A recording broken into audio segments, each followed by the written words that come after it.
This video is going to discuss absolute value functions. We've talked about these some in prior units, but today we're going to focus on graphing them and then looking at domain and range for those graphs.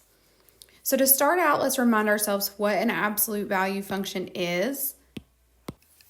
So an absolute value function is written as f of x equals the absolute value of x. And remember that these two bars mean absolute value. As a quick reminder, absolute value is the distance from zero. So if you can't have negative distance. So that means that if we wanted to know the absolute value of -3, even though it's in the negative direction, -3 is still 3 spots away from 0. So essentially, an absolute value symbol, the absolute value bars, turn everything into a positive because distance cannot be negative. So keep that in mind as we calculate all of these. The next little bit of notes that we're going to talk about will come after we create our graph. So let's look at the absolute value function for these values. We just talked about the absolute value of -3. The absolute value of -3 is just 3. And then -2, even though it's in the negative direction, it is 2 units away from 0. So it's just 2. And then -1 is 1 unit away from 0. 0 is 0 units away from 0. +1 is 1 unit away from 0. 2 is 2, and 3 is 3. Okay, so it just turns everything positive. And now we're going to graph these points. So let's go to -3, +3. So we go left 3, up 3. And then we'll go left 2, up 2, left 1, up 1, 0, 0, over 1, up 1, right 2, up 2, right 3, up 3. And then we can just connect these in a V shape. And that is going to go all the way to the end of our graph. So that is the general shape of an absolute value function. So go ahead and fill that into your notes. The graph looks like I'm drawing arrows still. A V. Think absolute value. V, okay? Absolute value should have a V-shaped graph. The turning point is called the vertex. So the absolute value function looks like a V and has a vertex. All right, stick that in your brain. Now let's talk about domain and range. Domain is all of the X and Y values, or domain is all of the X values that are allowed to be used in a function. And if you look at our function and we want to know which X values our function works at, there is no X value, no real X value that you could plug in here, that you could plug into our equation that would not give you an answer. Okay, so there's nothing we could put in here that wouldn't give us an answer. So all real numbers is the domain. Now our range, however, that's what we could plug in over here. That's the Y values. So if we look at this as Y equals the square root, the absolute value of X, are there any values for Y that will not work? What if we put -2 equals the absolute value of X? Well, we just discussed that absolute value means distance, and distance cannot be negative. So actually, this can never equal -2. And if we look at our graph, it can't equal any negative Y values. If you look at these Y values down here, they're never, ever, ever, ever going to touch our graph because both arrows go upward. So our range is actually going to be Y is greater than or equal to 0. This section is the instructions on how to graph an absolute value function with a table. So the first thing, and really the biggest thing to be aware of, is you need to find the x value of the vertex, because it's important that your table show the middle of your function, like right around the vertex, because otherwise, if all of your points are to the left of the vertex, it's just going to look like a line. So we want to make sure that the vertex is the middle row of our table, and then we're going to graph that. So we're going to just put these into use in the next in the example that I'm going to do. If you want to pause and write these down, you can. Number 1 is the first one we're going to do, and we first have to find the x value of the vertex. So in order to find the x value, we set the expression from inside the absolute value bars. We set it equal to 0 and solve. So only that inside part. So in this one, that's the whole thing, but still, x minus 4 equals 0. Well, if we add 4 to both sides, we're going to get x equals 4. So that's what we're going to plug in to the middle row of our table.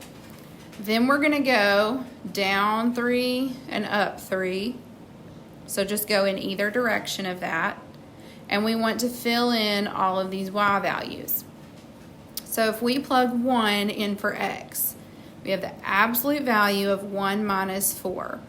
That's going to equal the absolute value of negative 3. And the absolute value of negative 3 is positive 3.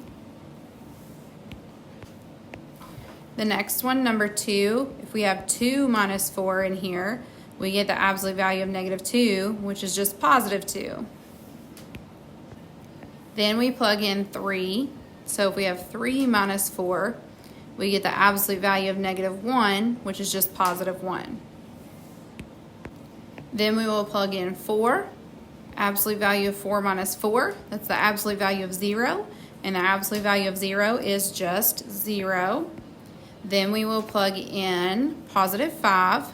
Absolute value of 5 minus 4 gives us absolute value of 1, which is just 1. And then 6, absolute value of 6 minus 4 is the absolute value of 2, which is just 2. And finally, the absolute value of 7 minus 4 is equal to the absolute value of 3, which is just 3. So, if you notice, our y values mirror each other. And most of the time, that's how this will happen. But the only way that will happen is if these are all equally spaced. And in this problem, all of our x's are exactly 1 unit apart. And so these should mirror around the vertex. All right, so let's get these on the graph and see what we're working with.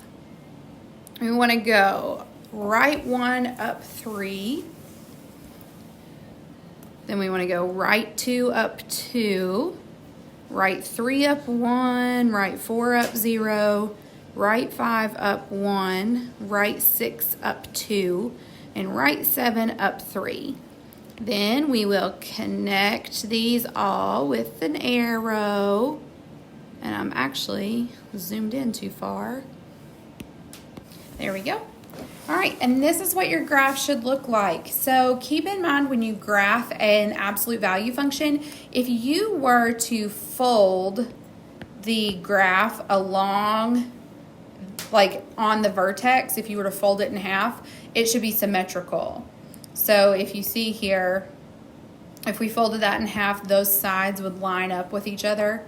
That is exactly what we want. We did this correctly. So good job.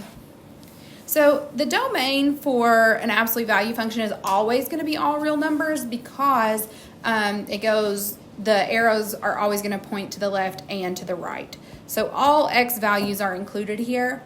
But when we look at the y values, we're looking at whether the arrows point up or down. And in this case, both arrows point up. So that means that y is going to go to positive infinity, but it's never going to go toward negative infinity. It's only going to go down to 0. So in this case, the range is that y has to be greater than or equal to 0. Let's do another example. Number 3, f of x equals the absolute value of x plus 5. So the first thing that we're supposed to do is find the vertex. And remember that we only take what's inside the absolute value and set it equal to 0. Well, that just tells us that x equals 0. So we're going to put 0 in the middle row, and then we're going to go backwards 3 and forward 3. And then we're going to plug each value in for x and find the y value. So -3, if we plug a -3 in right here, sorry about that, if we plug -3 in right there, the absolute value of -3 is +3, and then we just have 3 plus 5, which is 8.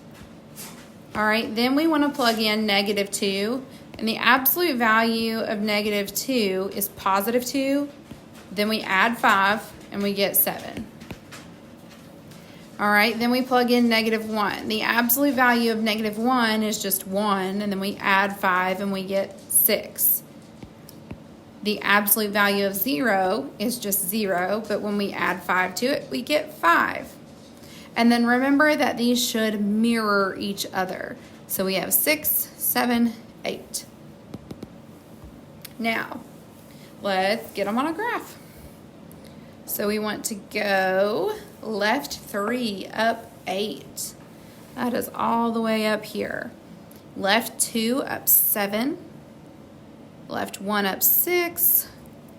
0, 5. Over 1 up 6.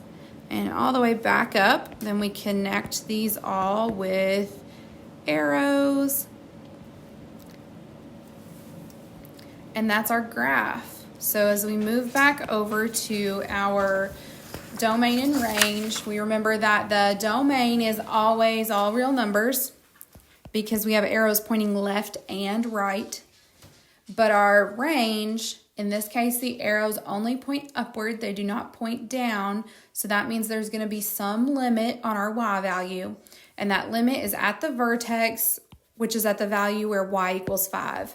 So in this case, the range has to be y is greater than or equal to 5. All right, number 5 is the last example I'm going to work with you. So let's go ahead and find our vertex. Once again, we only use what's inside of here and we set it equal to 0.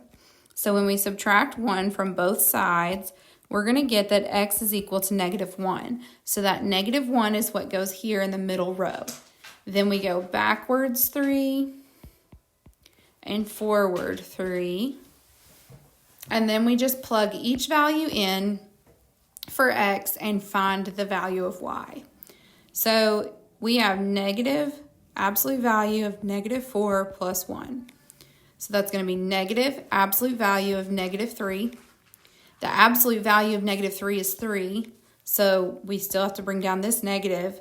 That gives us -3 as our answer. Okay? So this negative on the outside is going to turn all of our answers negative, even though the absolute value bars make them positive. So it's a little bit different than the other examples we've done. So let's look at that again. Negative absolute value, -3 plus 1. So -3 plus 1 is -2. The absolute value of -2 is 2, but we have to bring down this negative. So we have -2 here. All right, the next x value to plug in is -2. So we have negative absolute value of -2 plus 1. This gives us negative absolute value of -1. The absolute value of -1 is just 1, but then we have to make it a negative from here. Okay, if we plug in 1, what do we get? Or sorry, -1. Absolute value, or negative absolute value of -1 plus 1. Well, -1 plus 1 is 0. Absolute value of 0 is 0, but -0 is also just 0. 0 does not have a positive or negative value. It's all the same. And then we remember that these are going to mirror each other as long as our x's are evenly spread out.